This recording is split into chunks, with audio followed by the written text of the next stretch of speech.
কয়েকদিন ধরেই দেশজুড়ে আলোচনা সমালোচনার কেন্দ্রে সাবেক সেনাপ্রধান আজিজ আহমেদ এবং পুলিশের সাবেক মহাপরিদর্শক বেনজির আহমেদ। এ ব্যাপারে সরকারের অবস্থান পরিষ্কার করলেন আওয়ামী লীগের সাধারণ সম্পাদক ওবায়দুল কাদের। তার দাবি, বেনজির বা আজিজ আহমেদের বিষয়ে মোটেও অস্বস্তিতে নেই সরকার। মোটেও অস্বস্তিতে, কারণ সরকারের বিচার করা সৎ সাহস আছে। অপরাধী যে কোনো লোক হতে পারে 17 কোটি মানুষের দেশে।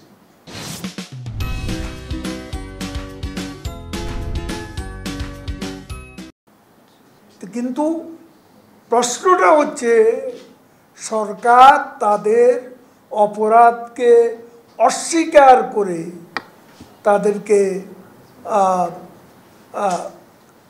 পার পেয়ে যাওয়ার সুযোগ করে দিচ্ছে। বেনজির আহমেদের মতো আজিজ আহমেদের বিরুদ্ধেও তদন্ত করতে দুদকের কোনো বাধা নেই বলে মন্তব্য করেন আওয়ামী লীগ সাধারণ সম্পাদক। বলেন, শেখ হাসিনা সরকারের সময়েই সংস্থাটি এ স্বাধীনতা পেয়েছে। দুদক স্বাধীন তদন্ত করে বের করছে। এই স্বাধীনতা শেখ হাসিনা সরকার দুদককে দিয়েছে। তদন্ত হচ্ছে মানে বিচারের মামলা হলে বিচারের মুখোমুখি হতে হবে। তিনি বলেন, বিএনপি নিজেদের অপরাধ ঢাকার জন্য নানা অপপ্রচার করছে। দুর্নীতির বিরুদ্ধে জিরো টলারেন্স আওয়ামী লীগ সরকারের সব সময়ের নীতি। এসপি কোহিনুরকে তখন বলা হতো ভিআইপি এসপি।